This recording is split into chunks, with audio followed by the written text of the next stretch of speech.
Welcome back, my darlings, my beautiful collective. So for today's Oracle Tarot combo, we're going to be using the Oracle deck that I got from Five Below. We're asking our angels, ancestors, guides, beings of light, ascended masters, for our highest good and purpose. May we receive good and clear guided messages. May the messages that we receive help us to reach our highest timeline, our highest path forward, our highest version of self. And of course, as always, we hope that these messages find us well. Excuse me. Also, just a moment to remind you, link in bio, if you decide that you want to check in on the energies that you find in a collective read, such as one of these, or if you'd simply like to explore the energy that's very unique and specific to your own set of circumstances, you can book with me there, and we can explore that energy together. Now, that being said, let's return our attention and focus back to the Oracle. But before we do that, just also a reminder, I am trying to grow my presence on 2 other platforms. If you click the link in my bio, the one that says Instagram is actually a choice that when you click it, you can either further explore the options of going to Instagram, or you can decide to go to YouTube instead. Again, I am trying to grow my presence on those platforms as well. So if you like the content and wouldn't mind, I'd appreciate the follows there as well if you use those platforms. That way, should something happen to TikTok, heaven forbid, we can always reconnect, and as they say, we'll always have pairs, right? My little favorite saying.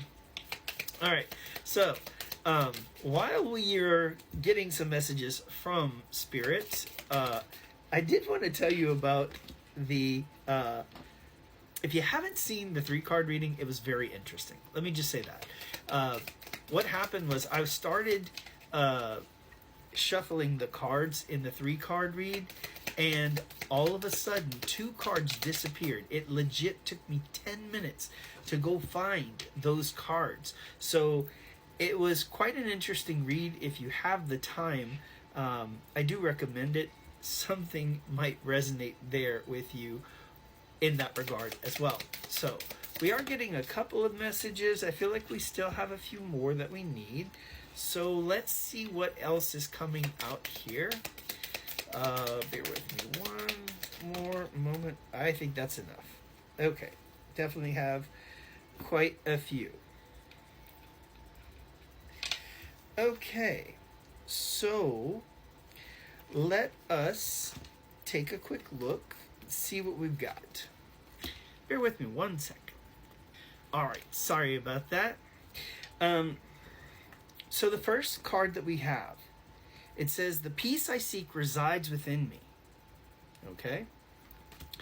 Then we also have, "It's okay for me to cry when I need to."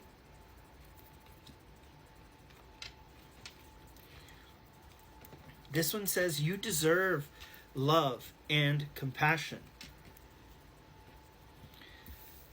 This one's asking us to practice chakra healing.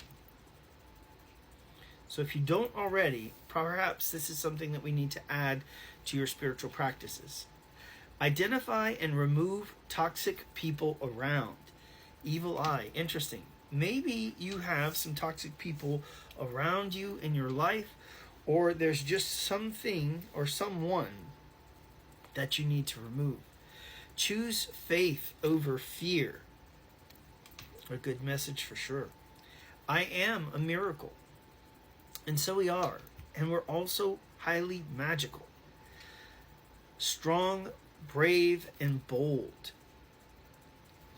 Now this one's interesting because I tried filming this before. This is the card that first came out. It says, "Surrender to the spirit energy." This one says, "You can't change anyone else, just yourself." Now, I believe that one's very pointed at me. I mean, I'm feeling called out with that one, but that's okay. "Beauty is all around you."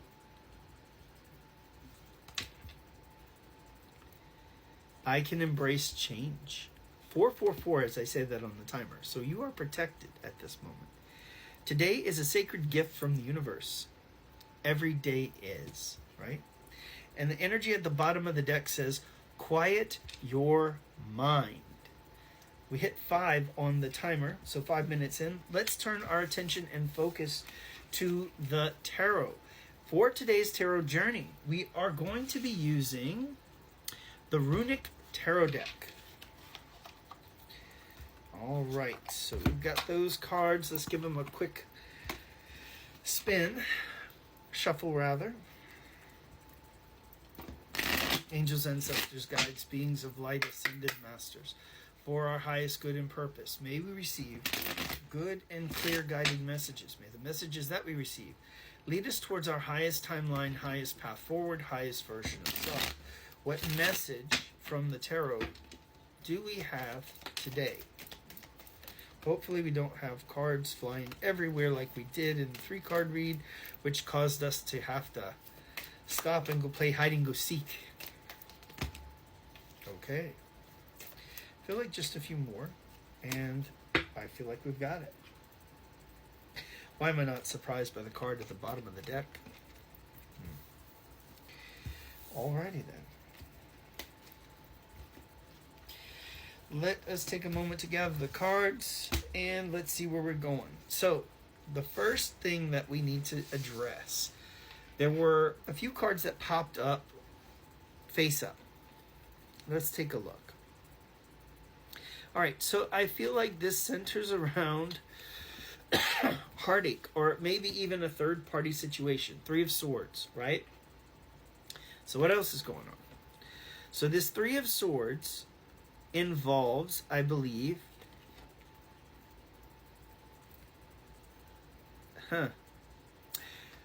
there's a Queen of Wands.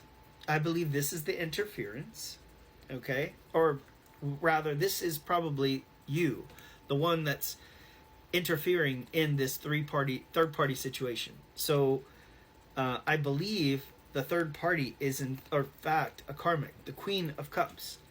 This is someone that I feel there's a divine masculine that has a lot of love for this Queen of Cups. However, I don't think things are going well. And I feel like there's someone else who's caught his attention more. In fact, I feel like there is this heartache here with the 9 of Wands. There is this energy of getting fed up with the situation. There's pain. There is desire, but I feel like he doesn't see a full-blown relationship, or that the relationship will progress with the Queen of Cups. That's because there is this 2 of Cups.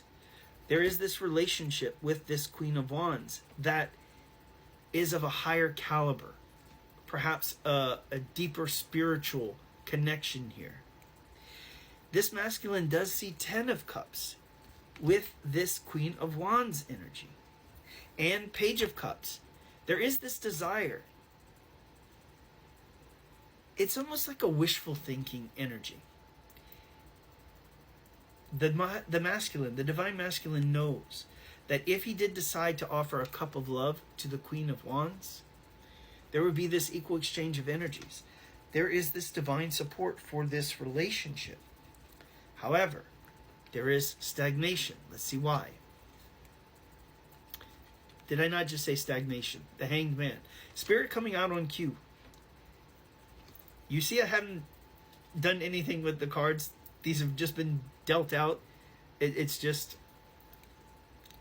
like Spirit's giving me a cue. Look, Knight of Cups. Again, this divine masculine is caught in his head.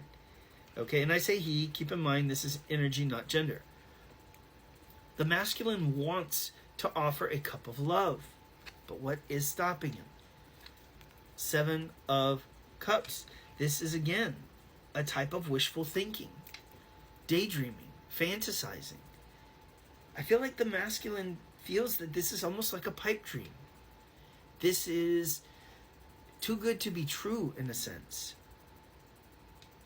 But 7 of Pentacles. Something is growing.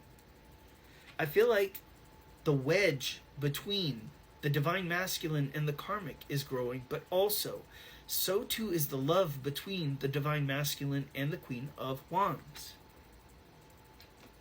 And that's because the divine masculine is recognizing that this is his divine counterpart, the Queen of Wands. Now there's a choice, a huge life-altering choice that this masculine has to make. The World card. I'm hearing that with this choice, all sales are final. This is going to be a make or break decision. And this decision has definitely got this masculine, 8 of Swords, stuck in his head. In fact, I feel like he can't keep from thinking about this Queen of Wands energy, this Queen of Wands person. And the reason for it is because he's not meant to. This is his divine counterpart. This is the person that Spirit placed on earth for this divine masculine. This is his person. And Page of Wands, I feel like he's waking up to this idea, this discovery. Waking up to the idea of, can I be happy? And he wants victory. 6 of Wands. He wants success. He wants public recognition. But in as much as he wants it, I also believe he fears it. There is an element I'm feeling of taboo with this relationship. Perhaps it is an age difference. Perhaps it is a cultural difference. Perhaps it is an LGBTQ thing. Who knows? There is an element of taboo. And I feel like part of the reason and the resistance for the masculine coming forward is the fact that they fear facing public scrutiny. But are you going to allow the opinions of those who are not inside of your relationship to dictate your relationship? You should not. You cannot choose who you love or who you fall in love with. You can choose who you love, but not who you fall in love with. Spirit leads you to the people in our lives, right? Who knows why this is the person that we have feelings for. Now, it comes to a point where love becomes a choice. So when you have those feelings of being in love with someone, you can continue to love them and accept them even whenever they do things that may not be for our best and highest good. You can continue to have that unconditional love for them. Or you can possibly learn to detach. And I say possibly, because these twin flame connections, I fear there's no detachment. But there does come a point of acceptance. Right? But the task ahead is to be the Fool. Take a leap of faith. High Priestess, trust your intuition. Trust that you are being divinely led here. 4 of Swords. This is the energy of healing, laying down the sword, resting, planning, seeing a future. In this downtime, I feel like the masculine is taking time to heal and also to get closer with Spirit. Heal and ascend. 11:11, but not only ascend. 14:14 as I say that on the timer as well. So interesting. And then we have 4 and 4 that came out right beside, and then the 11:11. This is just, the synchronicities here are wild. Okay, so in as much as this is spiritual ascension and whatnot, this is also union. This time apart where the masculine is taking time to heal. I feel like he is going to hermit himself, become single, detach himself from things that no longer serve. And in this period of being single, he is going to level up. And I say again, he. Keep in mind, there's no gender, it's just energy. This masculine's going to level up, and when the masculine does, this is what's going to put him in the mood for union. This is what's going to allow the divine masculine to recognize his empress.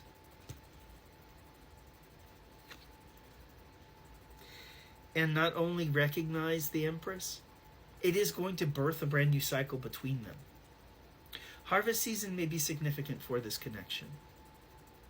Or perhaps the Libra energy, because the Empress has Taurian and Libra energies embedded here, because the Empress is ruled by the planet Venus. Love. Interesting, though. One thing that I feel like this love, though, has been very tumultuous. You have to remember, too, that I believe in the early days, the goddess of Venus and or Aphrodite, right, in early mythology, was also a warrior, like a war goddess, okay, but became known as a love goddess. So it's kind of like two sides of the same coin, though, with like love and war. With the Eight of Pentacles coming out next, this does indicate that there is a bit of work that has to be done. In a way, I feel like the masculine definitely feels like he needs to earn his way back to this Empress energy. And 10 of Pentacles, this masculine is in the quest for his happily ever after. And the Chariot will make moves to get there. There is going to be a sudden upheaval and change, a Tower moment.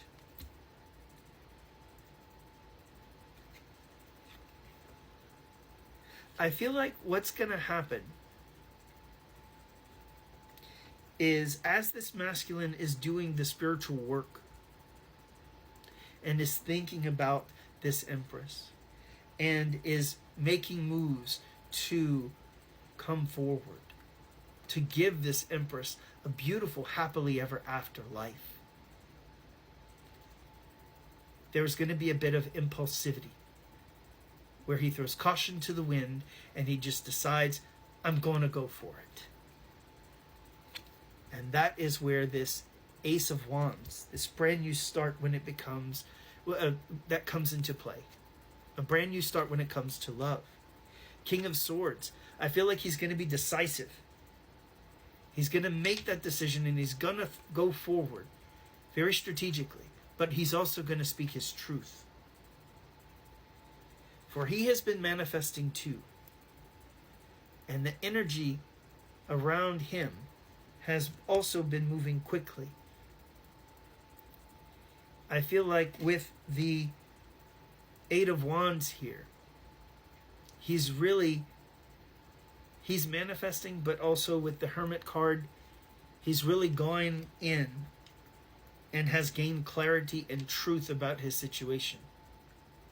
And he's bringing forth in those manifestations his most truest desires.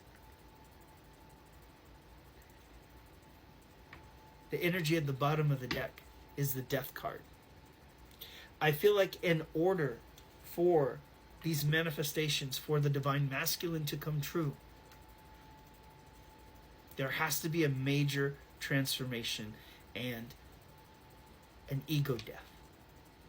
And that's what's symbolized by the bottom of the deck.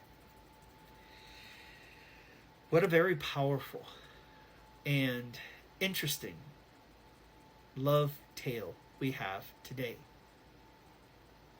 I feel like no doubt it's been the same love tale that we have been getting for quite some time now. We're just learning additional details about how all of this is going to take place. I wish you all peace, love, and light, and we'll see you next time.